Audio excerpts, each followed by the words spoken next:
Welcome to Farming for Health, where Farmer Lee Jones and I talk with leaders in food, farming, and health and wellness to spread knowledge and inspire a plant forward future, starting now.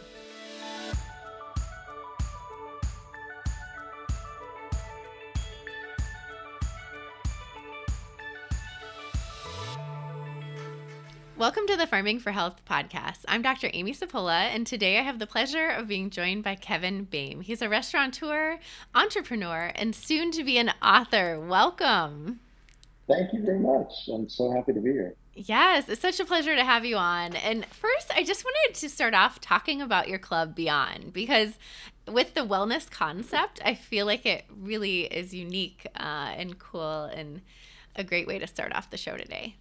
Well, thanks. It's totally unique, and one of the hard parts about it is it's really hard to pitch it in like one or two sentences because it does so many things. But the origins of it was I was a guy who was really into wellness, and I kind of tried everything. And so if you look at all the things we do under one space, I was going to like 12 different places to do it. So first of all, we have 7 doctors in house.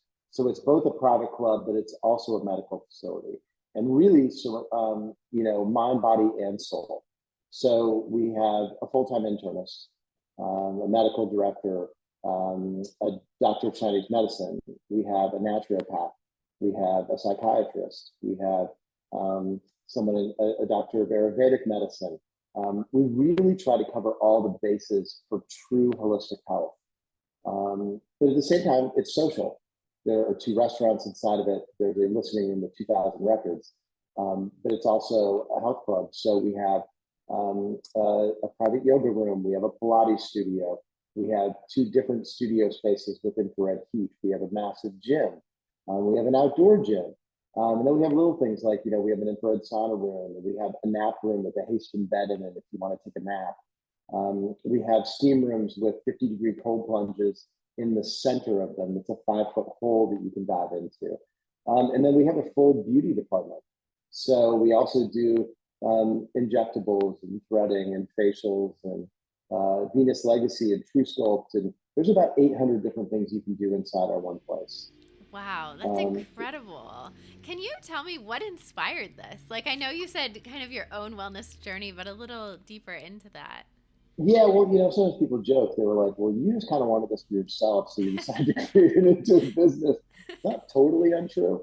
My friend Joe Fisher was a CEO of a publicly traded company, but he was also very into wellness and very into Eastern medicine. He was not your typical CEO. He was a black belt in karate, and he took his kids to go get Chinese herbs as much as he did take them to the doctor. And him and I just started to have a conversation, and we said maybe we can create something that's unprecedented, or maybe it already exists and we just don't know about it. So our first step was let's do our due diligence and see what exists out there in the world. What we found was there was a lot of people who dipped their toe in the water. You could go to Northwestern and get an executive physical, but there was nowhere for you to go after that. Mm-hmm. You could go to a place that had maybe float therapy and it had red light therapy, but that's all it had.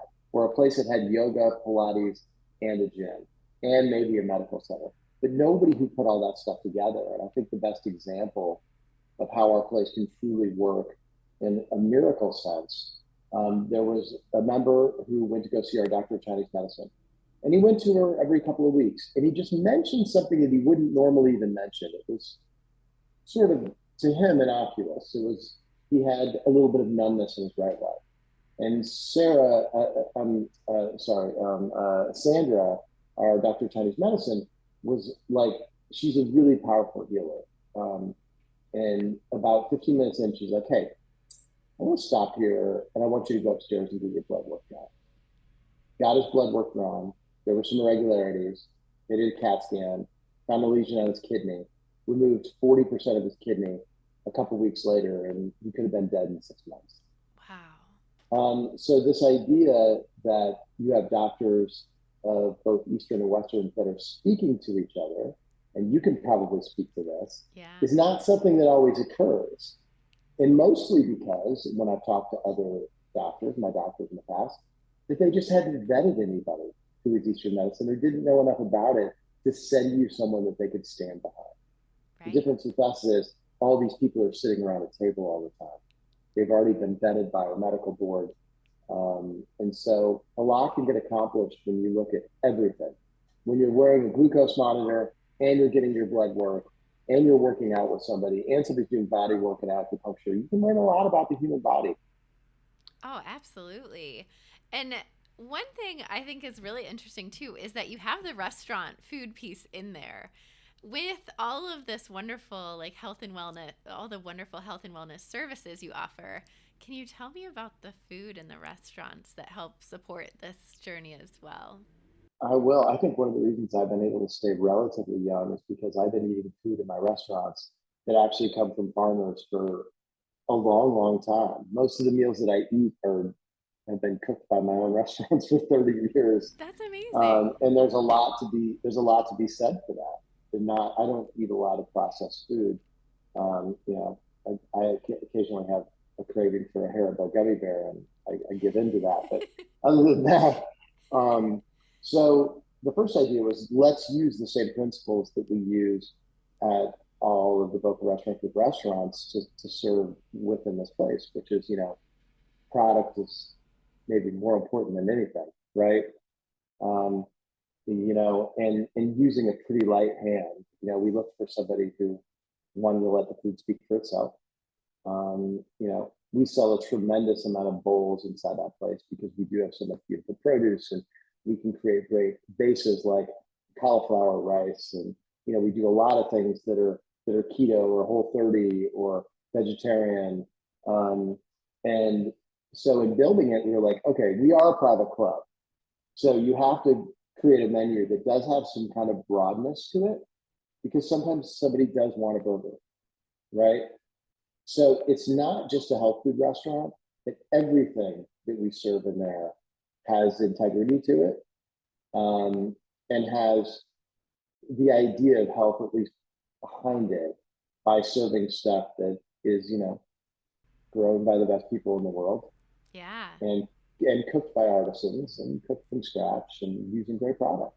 Yeah, and I am someone who would argue that even a burger regeneratively raised, cooked in the right way, eaten in a setting where you're calm, like mindfully eating, like that can be a healthy experience in itself, right? Like it It doesn't sure can. have to be always thought of as like the most unhealthy thing. And so, I think having that atmosphere It's the where French fries. It's the yeah, French fries that throw it off. My friend said to me right? once, he was like, "Dude, you can have a hamburger. That's not that bad."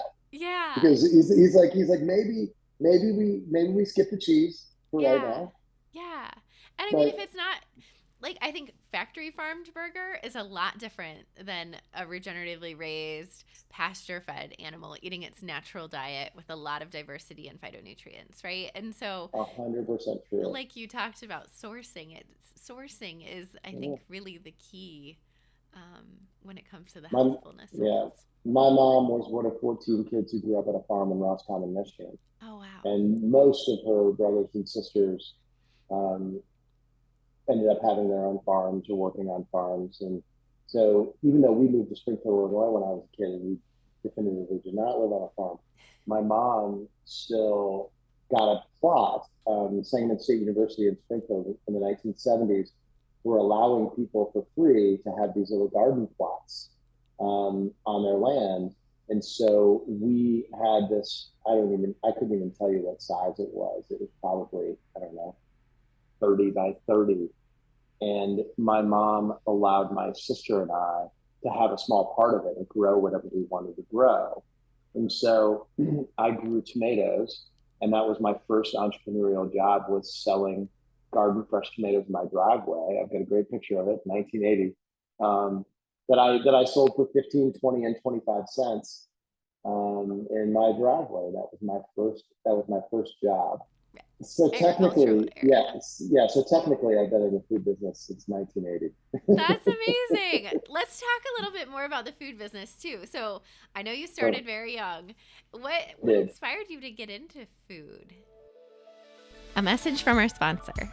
The Chef's Garden is a family-owned regenerative farm that grows the most flavorful and nutritious vegetables, herbs, and microgreens for culinary professionals and home cooks. For over 30 years, the Chef's Garden has supplied some of the world's finest chefs and restaurants.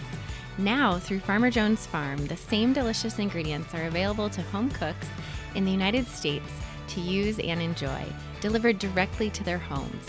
The Chef's Garden mission is to grow exceptional vegetables, care for each other in the land, and to inspire a vegetable-forward future. For more information, visit chefs-garden.com.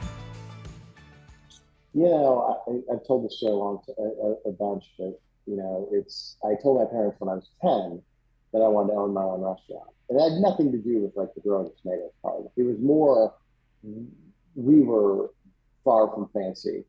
And I watched a lot of stuff on TV of like people going into fancy restaurants and eating fancy dinners. And I even dug, Casablanca, and like I was a weird little kid, man. I was into restaurants, and so I didn't know what that meant when I said that. To me, it was like I was going to throw a party every night. A bunch of people were going to come, and I was maybe going to have live music, and then they were going to make a mess. We were going to clean it up and do it all again the next day. That sounded fun to me. But by the time I went to University of Illinois and was kind of dissatisfied with what I was studying, I had a couple of really ambitious roommates who pushed me to like actually trying what I really wanted to do, you know. And so I dropped out after 3 semesters, and I went and I worked at what I thought was a legitimate restaurant in Florida. And within 2 weeks of working there, first of all, the first shift that I worked, I made like $88, and then the second shift I worked, I made 140, and I'm like, you got to be kidding! That was so much money to me in 1990. I was like, what? I'm so rich. I was so excited. And I was like, and even though I had wrote a fake resume to get into that restaurant, I didn't know what I was doing. I could tell that at least my brand of hospitality was resonating with people. That I was good at being nice to people. I could make people laugh a little bit. So, you know, I was like, okay, maybe I found my people. And that was kind of it. I found my people, like people that worked in the restaurants they were smart and edgy, and they knew a lot about like film and music, and they were dangerous. I mean, honestly, at that point in my life, like you get done, and then they would go out to we'd go to the bars till 2 a.m. and we'd do it again the next day. And then I was captivated by where they're going. There was a ton of romance to it all. Like that opening staff I worked with, that became my family. And for someone who grew up in a kind of strange family situation, it was my first, what felt like my first really tight knit family. Yeah. And through that, like have you always had the wellness angle? Like at that time when you were going out till 2 a.m. and kind of partying and like connecting with everybody, were you still really into the wellness, or was that like an evolution? Yeah, I always wanted to be somebody who was like in shape and stuff. Fortunately, the restaurant business is bad if you're addicted to anything. Fortunately, I was never into drugs, and that I was the opposite of who I wanted to be and who I wanted to portray. And that especially back then, the 80s and 90s was a very unhealthy environment a lot of times in the restaurant business. And I liked getting up early, and I liked running, and I liked, when I lived down in, I moved to Florida, and I was on the Gulf Coast, and I liked, getting out in the water and swimming. And so I was always kind of into that, ended up hurting my back years later, but I used to run 6 miles a day, and then throw dress shoes on and be on a hard dining room floor till 2 in the morning. So no, there was always sort of an angle there, for a long time, and then it really accelerated when I turned about, I think I was 39, as I saw my body starting to kind of fall apart a little bit, and I had fallen away from all that stuff. I was like, oh, what do I want the rest of my life to look like? And I made some huge changes. That's like 13, 14 years ago. Wow. Wow. So for someone who's listening to this and is like, "Hey, I'm in my late 30s or I'm in my 40s and I want to, go into the next couple decades feeling better and being healthier." What are the big things that really move the needle for you that you would like recommend to other people?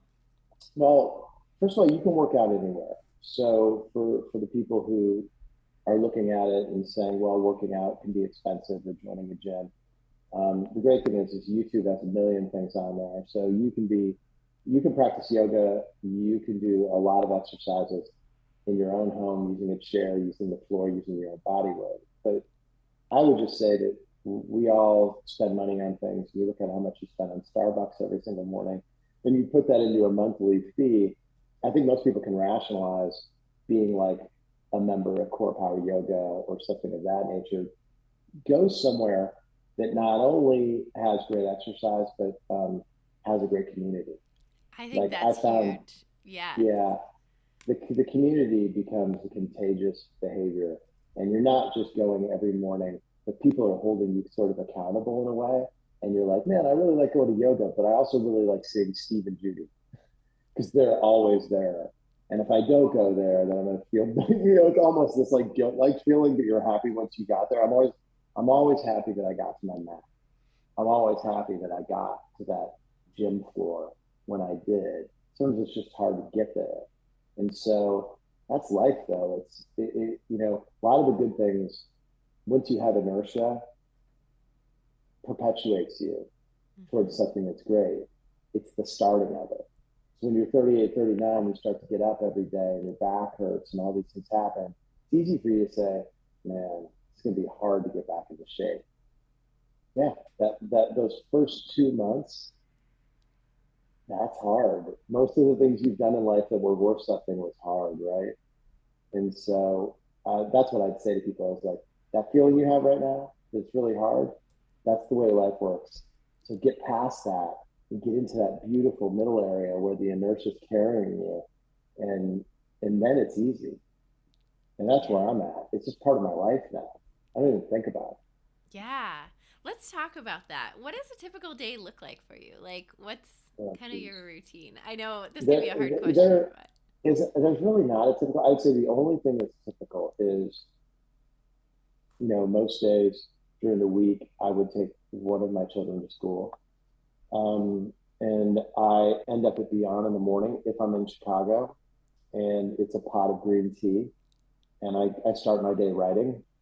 And then after that, it can be any number of things. I mean, like it's 1:30 right now. I think when we jumped on, I think this is like my fifth Zoom today. oh wow. It's a lot of meetings, and it all depends where we are in the cycle of a restaurant.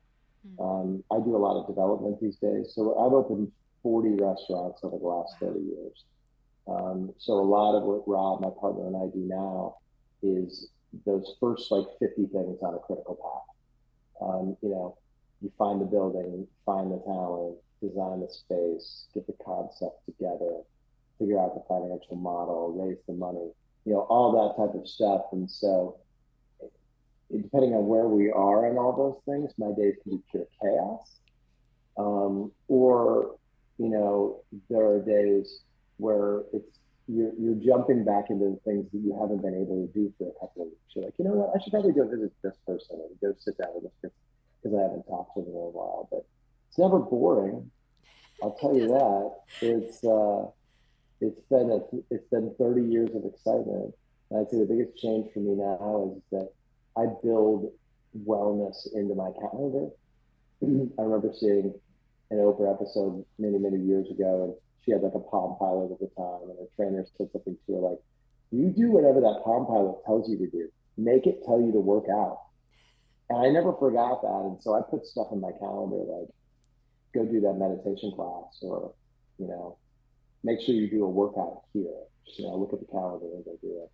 So that's kind of my life now, and it varies between pure chaos and some moments where I can take a deep breath. Yeah. That's incredible. Just to underscore 40 restaurants in 30 years. Is that right? Yeah. That's right. Yeah. Wow. Like, Never was designed to be that way. I'll promise you that. can you talk about that journey? Like, how do you physically do that as a person? Like, and how do you stay sane and grounded and like well? I don't know through if that? I don't know if I've stayed sane. I mean that actually. I mean, it's funny, but it's actually kind of true. You Yeah. know, I was to be completely transparent. You know, Yeah. I was a manic depressive from a young age, but I I was a lot of nines and tens and a little bit of ones and twos Mm. back in my early days. And I'd say it was probably 80-20. And I learned like coping mechanisms to get me through those ones and twos. And, you know, the restaurants were a big part of that coping mechanism. Like when I had a restaurant and I could go in, especially on like a Friday or Saturday night, it was busy and I could like get in the weeds in a restaurant. That's the only thing I could think of. And so it was kind of like my Lexapro and Xanax all rolled up in one was Yeah. being inside those restaurants. And I was kind of addicted to manic moments. And so you know, I would do more restaurants because I needed another high. You Oh, know, wow. that was my drug, was opening up restaurants. So I don't know if that was healthy or not. I think I look at it in a slightly different way, but I there were the laws of diminishing returns with getting that high. And by like 2017, I had to look at my life in a whole other way because the nines and tens weren't nines and tens anymore, and the ones and twos came up more. And so I changed a lot of stuff in my lifestyle. And I think I've just gotten to the point at, you know, now almost 53 years old to where I've figured out, um, you know, a better recipe for myself. Definitely the healthiest mentally I've ever done in my life. But it took a lot of work and doing a lot of stuff. But the restaurant business really saved my life. Um, it's an interesting business because people who've had real trauma in their lives a lot of times gravitate towards this business, and for a lot of different reasons. Um, they're also very good at it. Like if you've had real trauma, like a 20 plate pickup or getting triple sat in the dining room is like, okay, let's handle this. We actually kind of like it sometimes. It gives you like this adrenaline rush. You're like, yes, I love it. And so, yeah, for a long time, that was like my drug was doing that and being in those dining rooms. And um, man, I got so many stories over 30 years of Yeah. walking dining rooms and working with some of the most interesting people in the world. Yeah. Restaurant people are still my favorite people in the world. I agree. Yeah.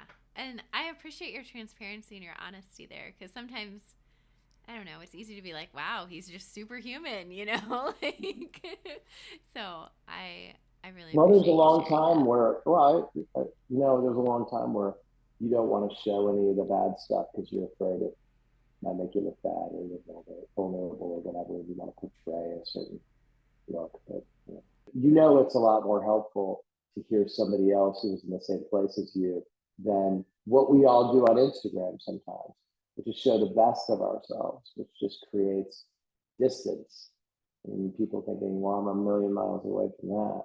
So yeah, I was the least messy when we were in service.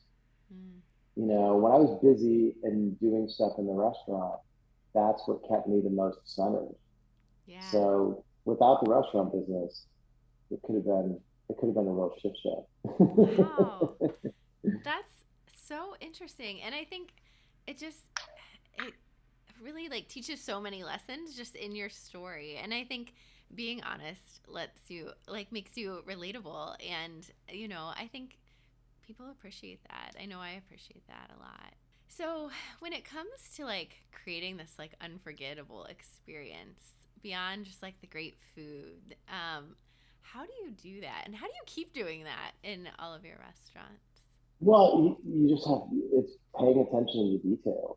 You Mm. know, there was a woman who emailed me not that long ago, and she's like, "Hey, I just want you to know that Boca was always my dad and I's spot. We would come in every year, we'd share the same birthday, and we would drink martinis at Boca, and that was our birthday thing. We've been doing it for 15 years, and he just passed away, and he goes, I'm going to still come in and have a martini that night."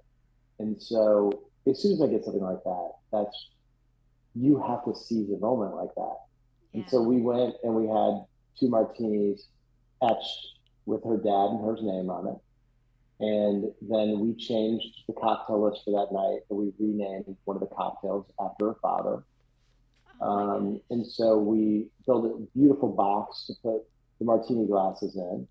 And then we served her the two martinis and then presented her with the box for the glasses at home. And, uh, and it was like this incredibly special moment for her, but it was also an incredibly special moment for us. There's, it's not being selfless because the adrenaline that it gives you is actually selfish. Yeah. You can be selfless and selfish at the same time. So that's just it. Is like it's just hiring people who have a really good intuitive sense of when the moment is for us to make a cameo appearance in someone else's life. Mm. Oh my gosh, that would be so unforgettable. It gives me chills just hearing about that. I can only Uh, imagine how that feels. So, yeah, I think that's really cool. And then when it comes to like the club, BIAN, like how do you essentially show hospitality or create like that unforgettable experience there as well? well, that's a different type of hospitality because it's like all regulars. Yeah. So it's more about being familiar. Like when we first opened, I said, "Hey, these are opportunities we don't have everywhere else because this is an extension of everyone's home. So the more we learn about people, the more we can do for them, and that recognition that someone has worked really hard at something. Like we have a member there that's lost 70 pounds, and just taking the opportunity to leave a little card someday that says, "We have so much admiration for you. We've watched what you've done these last 2.5 years. I hope you're as proud of yourself as we are of you." Yeah. It's those kind of moments that you can only do with people that you've been a part of the process with and you see every day. Mm-hmm. That totally makes sense. So, when you are talking about like all of your passion around the restaurant industry, how do you stay true to like your passion and your core values while still meeting the needs and like the preferences of kind of like the industry demands? A message from our sponsor. Farmer Jones Farm provides nutritious, regeneratively grown vegetables to home cooks nationwide. If you are searching for vegetables grown in a way that's healthy for you and good for the planet, try a curated box from Farmer Jones Farm. Get 15% off your order with the code FarmingForHealth15. This is a really big question. I spoke about it at the Welcome Conference a few years ago about how, if you're not restored yourself, how do you restore other people? And it can be really hard. So you have to build in time for yourself and those passions. Otherwise, you'll be inauthentic.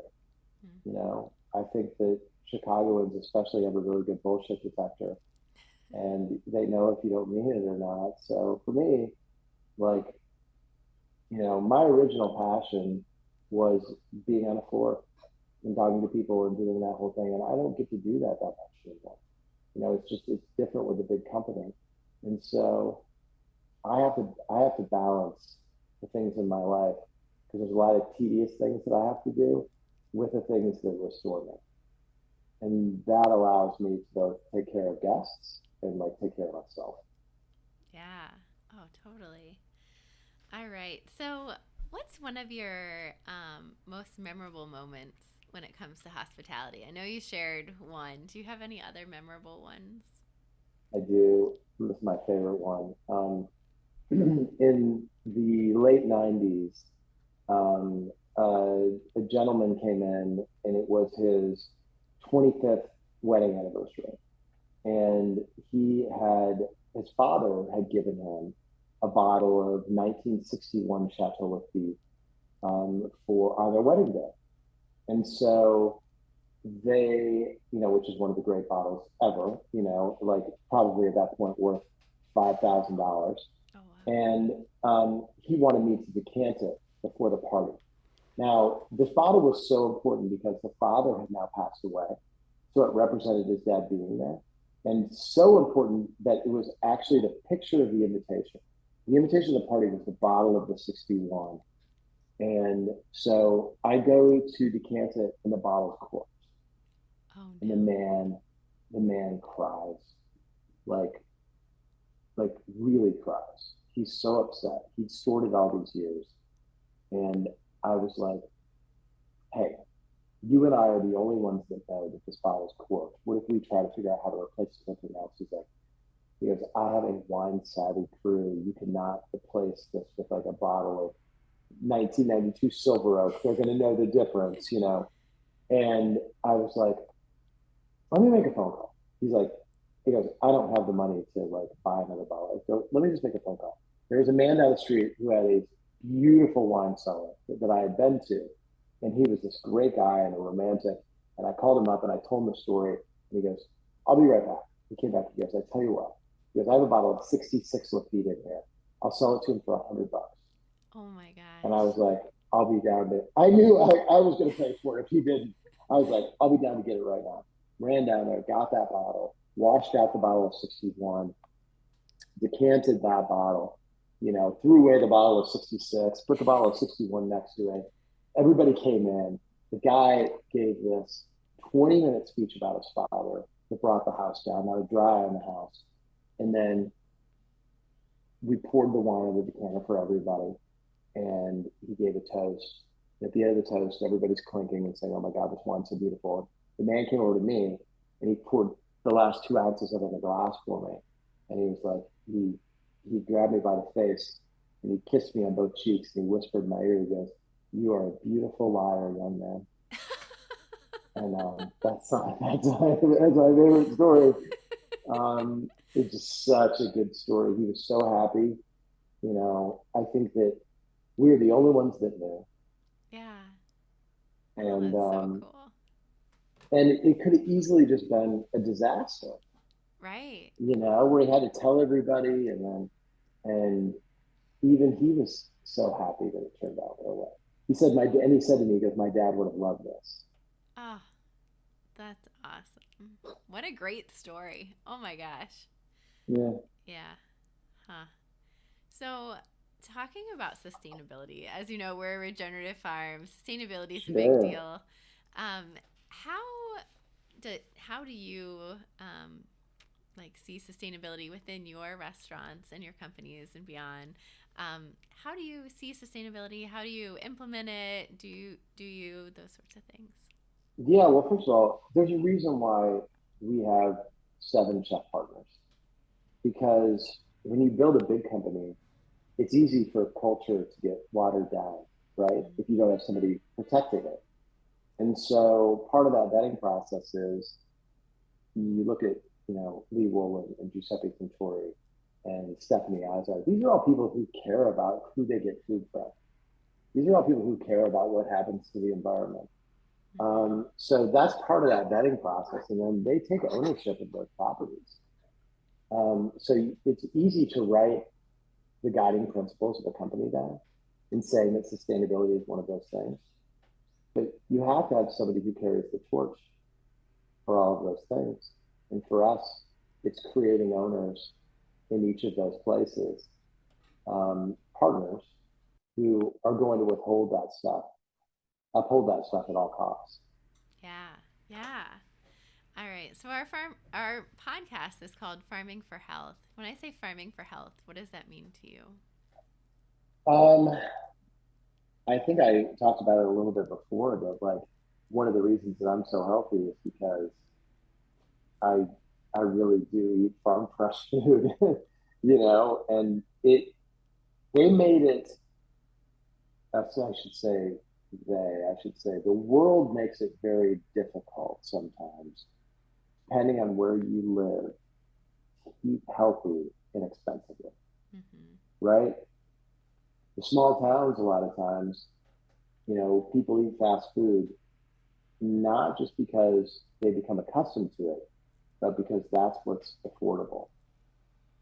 Um, so having this mindset everywhere that like, growing my own food, buying food from farmers and paying that money for that food is worth it because I only get one vessel in life, right?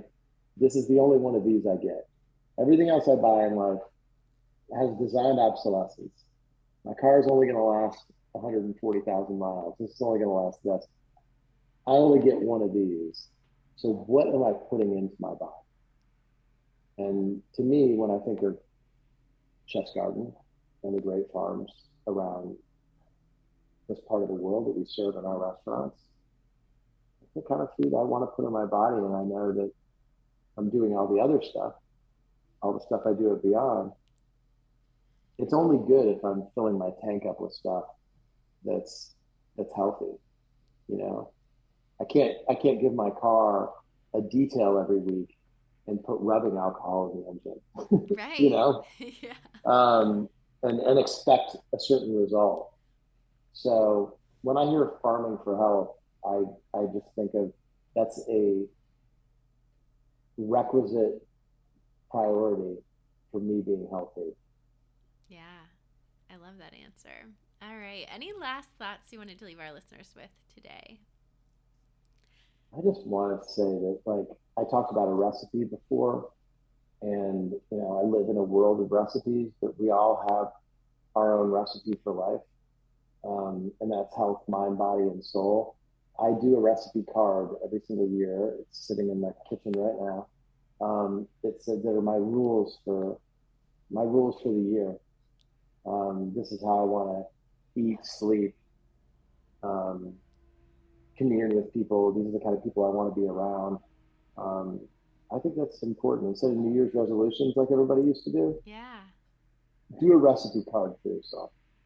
I love that. That's the first time I've heard of it. I think that's great. All right. So let's talk briefly about your book coming out. You have a memoir coming out. I can't let you off of here without bringing this up. Yeah, sure. I haven't even really announced it yet. But here we are. We're announcing it. I haven't announced it formally, but yeah, it's called The Bottomless Cup. It's coming out on Abrams. And it's my story of not just my 30 years in the restaurant business as an owner, but my wellness journey, my backstory of my family, which is a pretty crazy one, and how it's all affected me and where I've been, where I am, and where I want to be. And it's an interesting and tricky little ride. Yeah. With no holds barred. It is completely, everything's out there. Awesome. And when does it come out, or when is it anticipated? It's going to come out sometime in 2025. Okay, good. Early 2025. Yeah. Good. See, you announced it to the universe. Now it's going to happen. There it is. Good. Oh, well, it's been so wonderful talking with you. I know our listeners are going to want to connect with you, learn more about BIAN, learn more about your restaurants. Where do they find you online? They can find me at Kevin Boehm Boca on Instagram. They can email me if they want to, kevin@bocagrp.com. And that's it. I don't have a Twitter, so I'm just, but Instagram, I actually answer all our messages. Oh, man, that's great. Okay, good. All right. Well, thank you so much again for being on. It's been an absolute pleasure talking with you. My pleasure. Thanks so much. Thank you for listening to Farming for Health. We hope that you enjoyed this episode.